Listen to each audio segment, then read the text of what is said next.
ചെമ്പനീർ പൂവിൻ്റെ നാളത്തെ എപ്പിസോഡിൻ്റെ വിശേഷങ്ങളിലോട്ട് എല്ലാവർക്കും സ്വാഗതം. അപ്പോൾ ശ്രുതി പുതിയ ചതിയുമായിട്ട് ബാമയുടെ വീട്ടിലോട്ട് വന്നിരിക്കുവാണ്. എങ്ങനെയെങ്കിലും ബാമയുടെ അലമാരയിലുള്ള ആ 2 ലക്ഷം രൂപ മോഷ്ടിക്കണം. അത് മാത്രമേ ഉള്ളൂ ശ്രുതിയുടെ മനസ്സിൽ.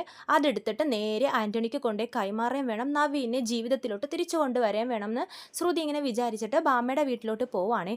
അവിടെ അപ്പോൾ ചന്ദ്ര ഉണ്ടാവുന്നുണ്ട്. അപ്പോൾ മോൾ എന്താ ഈ വഴിക്കെന്ന് ചോദിക്കുമ്പോഴേക്കും ശ്രുതി പറയുന്നുണ്ട്, എനിക്കിവിടെ ഒരു ക്ലയൻറ്റിനെ മേക്കപ്പ് ചെയ്ത് കൊടുക്കാനുണ്ടായിരുന്നു. അവരുടെ അടുത്ത് ഞാൻ ആൻറ്റിയെ പറ്റിയൊക്കെ പറഞ്ഞു, ഭരതനാട്യം ക്ലാസ് നടത്തുന്നുണ്ട്, അങ്ങനെയൊക്കെ പറഞ്ഞപ്പോഴേക്കും അവർക്ക് ആൻറ്റിയെ ഭയങ്കര ഇഷ്ടമായി എന്ന് പറയുമ്പോഴേക്കും ചന്ദ്രക്ക് ഭയങ്കര സന്തോഷമാവാണേ. കണ്ടോ, ആ പൂ കെട്ടുന്നവൾ എല്ലാവരോടും എന്നെപ്പറ്റി മോശമായിട്ടേ പറയാറുള്ളൂ. പക്ഷേ ശ്രുതിമോൾ അങ്ങനെയല്ല, പോണിടത്തൊക്കെ എന്നെപ്പറ്റി എന്തൊക്കെയാ പറയുന്നത്, ഇതാണ് വലിയ മനസ്സെന്നൊക്കെ പറയുന്നത്. അവൾക്കതില്ല എന്ന് പറയുമ്പോഴേക്കും ശ്രുതി പറയുന്നുണ്ട്, ആൻറ്റിയെപ്പറ്റി ഞാൻ അവരോട് പറഞ്ഞപ്പോഴേക്കും അവർക്കൊക്കെ ആൻറ്റിയെ ഭയങ്കര ഇഷ്ടമായി. ആൻറ്റിക്ക് കൊടുക്കാൻ വേണ്ടി കുറച്ച് സ്നാക്സും എൻ്റെ കയ്യിൽ കൊടുത്തു വിട്ടിട്ടുണ്ടെന്നൊക്കെ പറഞ്ഞിട്ട് ചന്ദ്രക്ക് കൊടുക്കുവാണ്. ചന്ദ്രയ്ക്കും ബാമയ്ക്കും അത് കേൾക്കുമ്പോൾ ഭയങ്കര സന്തോഷമാവാണ്. ശ്രുതി അവരെ പിടിച്ച് നമ്മുടെ ഡൈനിങ് ടേബിളിൽ ഇരുത്തിയിട്ട് ഈ സ്നാക്സ് ഒക്കെ പുറത്തെടുത്ത് വെച്ചിട്ട് അവർക്ക് വിളമ്പി കൊടുക്കുവാണ്. ഇവർ രണ്ടുപേരും സ്നാക്സ് കണ്ടതും കണ്ണ് തള്ളുവാണ്. നല്ല വെറൈറ്റി സ്നാക്സ് ഒക്കെയാണ്. രണ്ടുപേരും അത് ആസ്വദിച്ച് കഴിക്കുവാണ്. അപ്പോൾ ഈ ടൈമിൽ ശ്രുതി തൻ്റെ അടവ് പുറത്തെടുക്കുവാണ്. കോള് വന്നതുപോലെ അഭിനയിക്കുവാണ്. എന്നിട്ട് ഹലോ എന്നൊക്കെ പറഞ്ഞിട്ട് റേഞ്ച് ഇല്ലാത്ത പോലെ കാണിച്ചിട്ട്, ഇവിടെ റേഞ്ച് ഇല്ലല്ലോ, ഞാനൊന്ന് ടെറസിൽ പോയി സംസാരിക്കട്ടെ എന്ന് പറഞ്ഞിട്ട് സ്റ്റെപ്പ് കയറി മുകളിലോട്ട് പോവാണ് ശ്രുതി. ബാമയുടെ മുറിയാണ് ലക്ഷ്യം. ഇവരുടെ മനസ്സിൽ അതൊന്നും പോകുന്നില്ലല്ലോ. ഇവർക്ക് ശ്രുതി വലിയ പണക്കാരുടെ വീട്ടിലെ മോളല്ലേ, ഇങ്ങനെ മോഷ്ടിക്കുമെന്നോ ഇങ്ങനെ പണം നോക്കിയിട്ടാണ് വന്നതെന്നോ ഇവരുടെ മനസ്സിലൊന്നും പോവാത്ത കാര്യമാണ്. ഇവരതുകൊണ്ട് തന്നെ ഭക്ഷണം ആസ്വദിച്ച് കഴിച്ചുകൊണ്ടിരിക്കുകയാണ്. ശ്രുതി ആ അവസരം മുതലാക്കിയിട്ട് ബാമയുടെ മുറിയിലോട്ട് പോയിട്ട് ഈ ക്യാഷ് അടിച്ചു മാറ്റുവാണ് അലമാരയിൽ നിന്ന്. എന്നിട്ട് അതെടുത്ത് ബാഗിലിട്ട് ഒന്നും അറിയാത്ത പോലെ തന്നെ താഴെ സ്റ്റെപ്പ് ഇറങ്ങി വരുവാണേ. എന്നിട്ട് പറയുന്നുണ്ട്, ആൻറ്റി നല്ലോണം കഴിക്ക്, ദേ അവിടെ വേറെ സാധനങ്ങളൊക്കെ ഉണ്ട്, അതൊക്കെ എടുത്ത് കഴിക്കുന്നൊക്കെ പറയുമ്പോഴേക്കും ചന്ദ്ര പറയുന്നുണ്ട്, കണ്ടോ എൻ്റെ മരുമോൾ എനിക്ക് എന്തൊക്കെയാണ് കൊണ്ടുവന്ന് തന്നിരിക്കുന്നതെന്ന്. ആ രേവതി ഉണ്ടാക്കുന്നത് കഴിച്ച് എൻ്റെ നാക്കൊക്കെ ചത്തുപോയി, ഇതുപോലത്തുള്ളതൊന്നും ഉണ്ടാക്കാൻ അവൾക്കറിയില്ല എന്നൊക്കെ പറയുവാണ്. എൻ്റെ ശ്രുതിമോൾ എനിക്ക് വേണ്ടി എന്തൊക്കെയാണ് കൊണ്ടുവന്നതെന്നൊക്കെ പറഞ്ഞ് ചന്ദ്ര ഭയങ്കരമായിട്ട് പുകഴ്ത്തുവാണ് ശ്രുതിയെ. അപ്പോൾ ബാമ പറയുന്നുണ്ട്, അത് പിന്നെ നിനക്ക് നിൻ്റെ മരുമക്കളിൽ ഏറ്റവും ഇഷ്ടം ശ്രുതിയല്ലേ, ശ്രുതിക്കും അങ്ങനെ തന്നെ, അവൾ നിന്റെ പുഞ്ഞാര മരുമോളല്ലേ എന്ന് പറയുമ്പോൾ ചന്ദ്ര പറയുന്നുണ്ടേ, അത് ശരിയാ, ഒരെണ്ണത്തിന് എനിക്ക് മരുമോളായിട്ട് കൂട്ടാനേ തോന്നുന്നില്ല, പിന്നെ വേറൊരെണ്ണം പണത്തിൻ്റെ അഹങ്കാരം പിടിച്ചു നടക്കുന്നവൾ. പക്ഷെ ശ്രുതി അങ്ങനെയല്ല, എന്നോട് എന്താ സ്നേഹം, എനിക്കും അങ്ങനെ തന്നെയാണ്, എനിക്ക് മോളില്ലാത്ത വിഷമം തീർത്തു തരുന്നത് ഈ ശ്രുതിയാണ്, എനിക്കെൻ്റെ മോളെ പോലെ തന്നെയാണ് ശ്രുതി എന്നൊക്കെ പറഞ്ഞ് ചന്ദ്ര ഭയങ്കരമായിട്ട് പുകഴ്ത്തുവാണ്. ശ്രുതി വലിയൊരു ചതി ഒളിപ്പിച്ചിട്ടാണ് വീട്ടിൽ വന്ന് ഇതൊക്കെ തന്നതെന്ന് അവർ മനസ്സിലാക്കുന്നില്ലല്ലോ. ശ്രുതി ഇങ്ങനെ മനസ്സിൽ വിചാരിക്കുന്നുണ്ട്, ഇപ്പോൾ ഇവിടെ നിന്ന് ഇറങ്ങിക്കഴിഞ്ഞാൽ ഇവർക്ക് വല്ല സംശയം തോന്നിയാലോ, അതുകൊണ്ട് ചന്ദ്രാൻറ്റി പോകുമ്പോൾ ആൻറ്റിയുടെ കൂടെ തന്നെ ഒപ്പം ഇറങ്ങാം, ഇവരുടെ കൂടെ തന്നെ ഇവിടെ ഇരുന്ന് സമയം ചെലവഴിക്കാം എന്നൊക്കെ പറഞ്ഞ് ശ്രുതി അവരുടെ കൂടെ ഇരുന്ന് ഭക്ഷണം കഴിക്കുവാണേ. അപ്പോൾ ചന്ദ്ര പറയുന്നുണ്ട്, മോള് വേണമെങ്കിൽ പോയിക്കോ, പണി ഉണ്ടാവില്ല എന്ന് പറയുമ്പോൾ ശ്രുതി പറയുന്നുണ്ട്, ഇല്ല ആൻറ്റി, എൻ്റെ പണിയൊക്കെ തീർന്നു, ആൻറ്റി ഇറങ്ങുമ്പോൾ ആൻറ്റിയുടെ കൂടെ തന്നെ ഞാനും ഇറങ്ങാം എന്ന് പറഞ്ഞിട്ട് ഇവരുടെ കൂടെ ഇരിക്കുവാണേ, അവർക്കാർക്കും സംശയം തോന്നാതിരിക്കാൻ വേണ്ടിയിട്ട്. പിന്നെ കാണിക്കുന്നത് സച്ചിയാണ്. ഇന്നലെ ഇട്ട വീഡിയോയിൽ ഞാൻ വർഷ രേവതിയെ നല്ല അടിപൊളി സാരിയെ കുടിപ്പിച്ചിട്ട് പറയേണ്ട ഡയലോഗൊക്കെ പറയിപ്പിച്ചായിരുന്നു എന്ന് പറഞ്ഞായിരുന്നില്ലേ. അത് കഴിഞ്ഞിട്ട് സച്ചിയുടെ ആവശ്യപ്രകാരം രേവതിയെ ക്യാറ്റ് വാക്ക് പഠിപ്പിക്കുവാണേ. അപ്പോൾ വർഷ കാണിച്ചു കൊടുക്കുന്നുണ്ട്, ഇതുപോലെ നടക്ക് രേവതി ചേച്ചി എന്ന് പറയുമ്പോൾ രേവതി പറയുന്നുണ്ട്, വർഷ ചെയ്യുമ്പോൾ ഇതൊക്കെ ഭംഗിയുണ്ട്, എനിക്കിതൊന്നും അറിയില്ല, എനിക്ക് നാണമാണെന്ന് പറയുമ്പോഴേക്കും സച്ചി പറയുന്നുണ്ട്, എന്തറിയില്ല എന്ന്, ചെയ്യ് രേവതി, ഞാൻ എടുക്കാം, വീഡിയോ എടുക്കാം എന്നൊക്കെ പറഞ്ഞ് രേവതിയെ കൊണ്ട് ക്യാറ്റ് വാക്ക് നിർബന്ധിച്ച് ചെയ്യിപ്പിക്കുവാണ്. രേവതി അപ്പോൾ കുറേ കഴിയുമ്പോഴേക്കും നല്ല സ്റ്റൈലിൽ നടന്നൊക്കെ വരുന്നുണ്ട്. സച്ചി അത് കണ്ട് ഞെട്ടി നിൽക്കുവാണ്. സച്ചി പറയുന്നുണ്ട്, എനിക്ക് ഈ വീഡിയോ എടുക്കൽ നിർത്താനേ തോന്നുന്നില്ല, കാരണം അത്രയ്ക്ക് ഭംഗിയുണ്ടെന്ന് പറയുമ്പോൾ രേവതി പറയും, മതി സച്ചിയേട്ടാ, ഞാൻ ഈ സാരിയൊക്കെ മാറ്റിയിട്ട് വരാമെന്ന് പറയുമ്പോൾ സച്ചി പറയും, ഇന്നൊരു ദിവസമല്ലേ രേവതി, നീ ഇവിടെ നിൽക്ക്, എനിക്ക് ഇനിയും കുറേ ഫോട്ടോസും വീഡിയോസൊക്കെ എടുക്കണം എന്നൊക്കെ പറയുന്നുണ്ട്. അപ്പോൾ വർഷ പറയും, ചേച്ചി ഇനി വേറെ പോസ് കൊടുക്കുമെന്ന് പറയുമ്പോൾ രേവതി പറയും, ഇത്രയൊക്കെ മതി എന്ന് പറയുവാണ്. പിന്നെ നിർബന്ധപ്രകാരം വീണ്ടും 2-3 പോസൊക്കെ കൊടുക്കുമ്പോഴേക്കും നമ്മുടെ ശ്രീകാന്ത് കയറി വരുവാണ്. ശ്രീകാന്ത് വരുന്നത് കാണുമ്പോൾ രേവതിക്ക് ഭയങ്കര നാണം വരുവാണ്. രേവതി ഓടിപ്പോകുന്നുണ്ട്. അപ്പോൾ സച്ചി ചോദിക്കും, എന്താ രേവതി എന്തിനെ നാണിക്കുന്നേ, ശ്രീകാന്തൊക്കെ വരുന്നുണ്ട്, മതി ഫോട്ടോ എടുക്കുന്നതൊക്കെ രേവതി പറയുവാണ്. ശ്രീകാന്ത് വന്നാൽ എന്താ കുഴപ്പം, രേവതി ചേച്ചി പോസ് ഫോട്ടോ എടുക്കട്ടെ എന്ന് വർഷ പറയുവാണ്. അപ്പോൾ ശ്രീകാന്ത് ചോദിക്കും, എന്താ ഇവിടെ നടക്കുന്നതെന്ന് ചോദിക്കുമ്പോഴേക്കും വർഷ പറയുന്നുണ്ട്, അത് പിന്നെ ശ്രീകാന്തേ, രേവതി ചേച്ചിയെ പുതിയൊരു ബിസിനസ് തുടങ്ങാൻ പോവാ, അപ്പോൾ അതിൻ്റെ മാർക്കറ്റിങ്ങിന് വേണ്ടി ഞങ്ങൾ കുറച്ച് ഫോട്ടോസും വീഡിയോസൊക്കെ എടുക്കുമായിരുന്നു, ഞാൻ അതിനൊരു വെബ്സൈറ്റ് ക്രിയേറ്റ് ചെയ്യാൻ പോവാ ശ്രീകാന്തെ, എന്നിട്ട് ഈ ഫോട്ടോസൊക്കെ അതിലിട്ട് കൊടുക്കും എന്നൊക്കെ പറയുമ്പോൾ ശ്രീകാന്തിന് ഭയങ്കര സന്തോഷമാവുന്നുണ്ട്.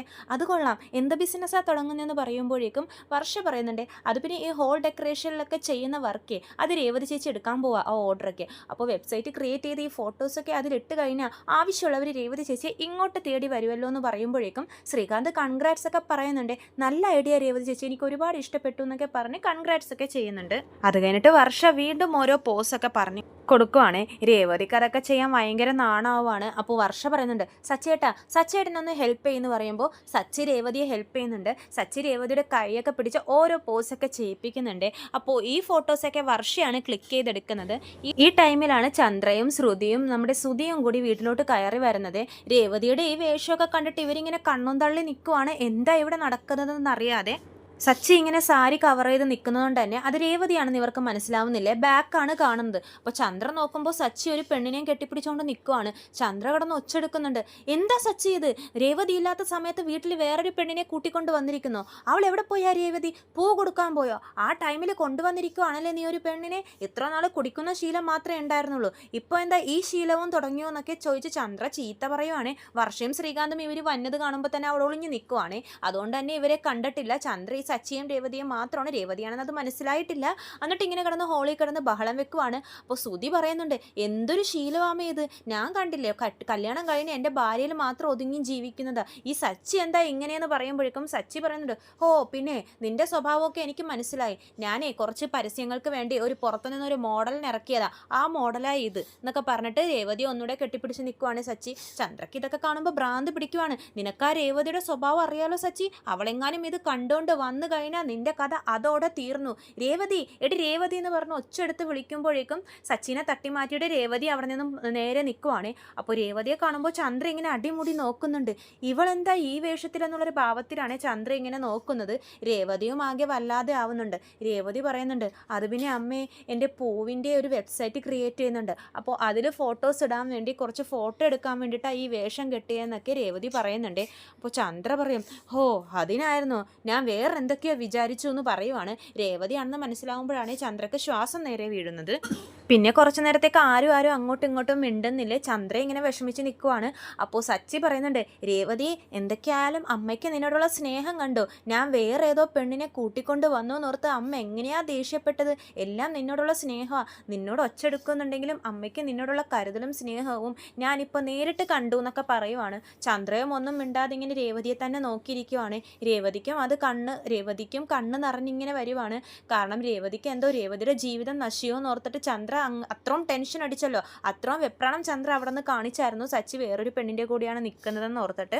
അപ്പോൾ രേവതി പറയുന്നുണ്ട്, അമ്മേ എൻ്റെ സച്ചിയേട്ടൻ അങ്ങനത്തെ ആളൊന്നും അല്ല, വേറെ പെണ്ണിൻ്റെ കൂടെയൊന്നും എൻ്റെ സച്ചിയേട്ടൻ പോവത്തില്ല, എന്നിരുന്നാൽ പോലും അമ്മ എനിക്കൊരു ദോഷം വരുമല്ലോ എന്നോർത്ത് ഇത്രയും ടെൻഷൻ അടിച്ചില്ലേ, അത് കണ്ടപ്പോൾ എനിക്ക് ഒരുപാട് സന്തോഷമായി, അമ്മയ്ക്ക് എന്നോട് സ്നേഹം ഉണ്ടല്ലോ എന്നൊക്കെ പറഞ്ഞ് രേവതിയുടെ കണ്ണൊക്കെ നിറയുവാണേ.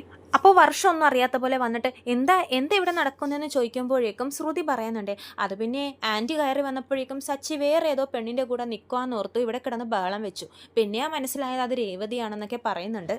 അപ്പോൾ ചന്ദ്ര ആ ഒരു ഇത് മാറ്റാൻ നോക്കുവാണ്. എനിക്കങ്ങനെയൊന്നുമില്ല, ഞാൻ ഇനി ഈ ശീലവും തുടങ്ങിയോന്ന് ഓർത്തിട്ട് ടെൻഷനായി, അതിൻ്റെ പുറത്ത് പറഞ്ഞതാ, അല്ലാതെ എനിക്ക് വേറൊന്നുമില്ല, ഞാൻ അകത്തോട്ട് പോവാന്ന് പറഞ്ഞിട്ട് ചന്ദ്ര പോവാണ്. എന്നിട്ട് പറയുന്നുണ്ട്, പിന്നെ നിനക്കിങ്ങനെ പരസ്യെടുക്കുന്നതൊക്കെ പുറത്ത് എവിടെയെങ്കിലും വെച്ച് ചെയ്യണം, അല്ലാതെ ഇങ്ങനെ ഹോളിലിരുന്നല്ല ചെയ്യണ്ടേന്നൊക്കെ പറഞ്ഞ് ചീത്തയും പറഞ്ഞിട്ടാണ് ചന്ദ്ര പോകുന്നത്. വർഷം എന്ന് പറയുന്നുണ്ട്, രേവതി ചേച്ചി ആൻറ്റിക്ക് വരെ രേവതി ചേച്ചി ഈ വേഷത്തിൽ കണ്ട് മനസ്സിലായില്ല, അത്രയ്ക്ക് മേക്ക് ഓവറാണ് രേവതി ചേച്ചിക്ക് വന്നിരിക്കുന്നത്, ഞാൻ ഇപ്പം തന്നെ ഈ ഫോട്ടോസൊക്കെ അപ്ലോഡ് ചെയ്യാമെന്ന് പറഞ്ഞിട്ട് വർഷ പോവാണ്. രേവതി ചേച്ചിക്ക് ഇനി കൈ നിറയെ ഓർഡർ ആയിരിക്കും എന്നൊക്കെ പറയുന്നുണ്ട് വർഷ.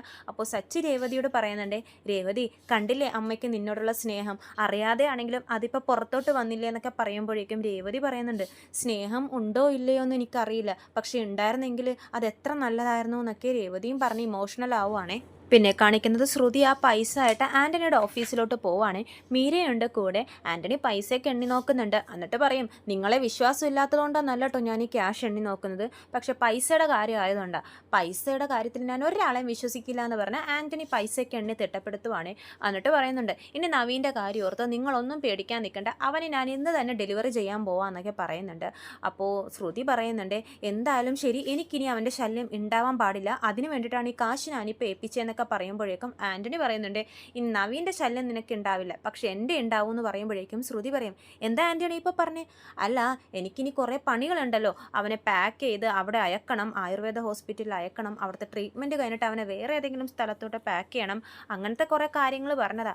ഏതായാലും ശ്രുതിയെ പറ്റിയുള്ള എന്തോ രഹസ്യം അവനറിയാം, പൈസയെക്കാളും മൂല്യമുണ്ട് ആ രഹസ്യത്തിനെന്ന് എനിക്കിപ്പോൾ മനസ്സിലായി എന്നൊക്കെ ആൻ്റണി പറയുവാണ്.